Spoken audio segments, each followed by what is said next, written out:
akan masuk surga kecuali jiwa yang muslim. Sebanyak apapun amal yang sudah dikerjakan oleh orang non-muslim tidak akan bermanfaat buat dia untuk masukkan ke dalam surga.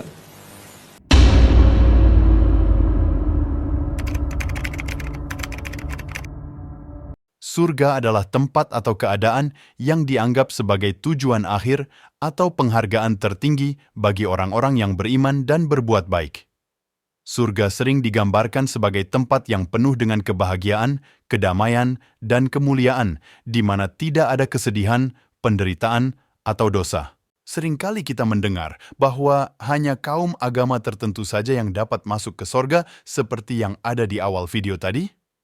Namun, apakah benar demikian? Dalam video kali ini, saya tidak akan membahas agama apa yang benar dan bisa masuk ke surga. Di sini, kita akan membahas surga itu sendiri. Karena dalam setiap agama, Kristen, Islam, Hindu, ataupun Buddha, percaya akan adanya surga. Namun apakah surga yang kita percaya itu sama? Anda harus menemukan jawabannya, karena ketika Anda tahu surga seperti apa yang akan Anda tuju, maka Anda juga akan menentukan bagaimana cara Anda agar bisa sampai ke sana. Memang pada dasarnya, semua surga itu penuh dengan keindahan, kedamaian, kenikmatan, dan kesenangan yang tidak bisa dibayangkan oleh pikiran manusia. Namun yang menarik dalam pembahasan kali ini adalah adanya suatu perbedaan yang menonjol antara kehidupan orang-orang di surga yang dipercaya oleh orang Kristen dan Islam. Mari kita lihat. Kesibukan para lelaki nanti di dalam surga adalah, malu saya ceritakannya nih. Mau terus? Kesibukan para lelaki yang masuk surga di surga adalah memecah perawan istri-istrinya. Perawan terus. Habis malam pertama dapatkan perawan istri, selesai dia perawan lagi. Gitu. Serius, Pak.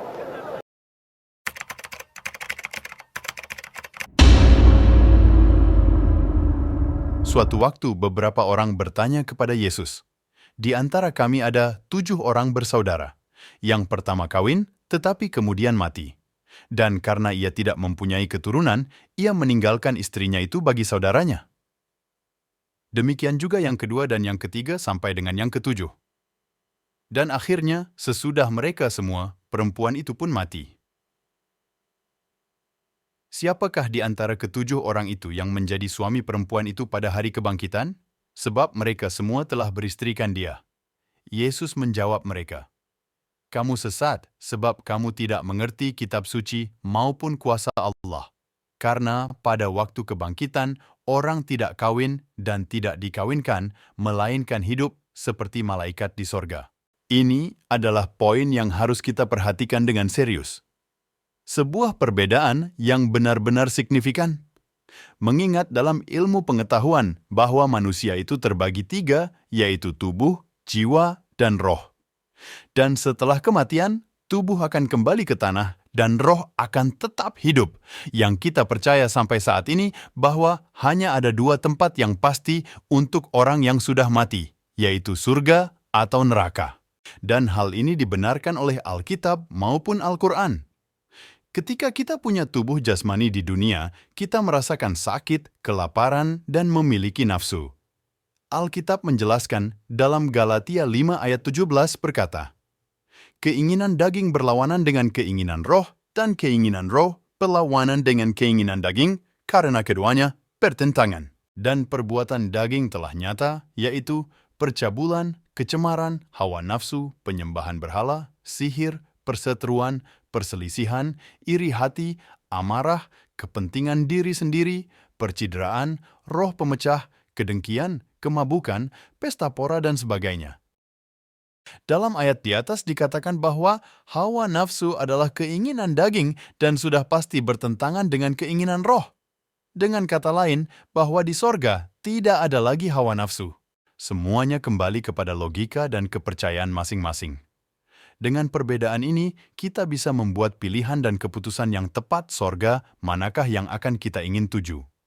Namun, seperti yang telah kita lihat akhir-akhir ini, bahwa setiap agama percaya akan adanya sorga bagi mereka sendiri. Coba saja Anda renungkan siapa itu Muslim di mata Kristen. Lalu Anda tanyakan pula siapa itu umat Kristen di mata Muslim. Di mata penganut Kristen, semua manusia yang tidak mengimani Yesus adalah domba-domba yang tersesat. Domba tersesat itu tempatnya neraka. Jadi, di surga itu bagi orang Kristen isinya adalah para pengikut Yesus Kristus. Sebaliknya, di mata penganut Islam, semua manusia yang tidak beragama Islam itu kafir. Orang kafir tempatnya neraka. Jadi, menurut orang Islam, isi surga itu hanya umat Nabi Muhammad. Dengan asumsi kedua agama ini, Kristen dan Islam, adalah agama yang benar di mata Tuhan, maka pemeluk taat kedua agama ini berhak masuk surga. Apakah hal ini logis dan masuk akal? Saya rasa hal yang bodoh jika kita percaya kalau surga itu ada dua. Tuhan itu hanya satu, dan surga pun sudah pasti satu. Alkitab mencatat bahwa tidak ada seorang pun yang bisa datang ke surga sesaleh dan sebanyak apapun kebaikan yang telah dia perbuat. Hanya melalui Yesus sebagai jalan, kebenaran, dan hidup yang bisa mengantarkan kita ke dalam sorga. Demikianlah pembahasan kali ini, sampai jumpa di video selanjutnya. Berikan like, komen, dan subscribe, dan berikan pendapat Anda di kolom komentar.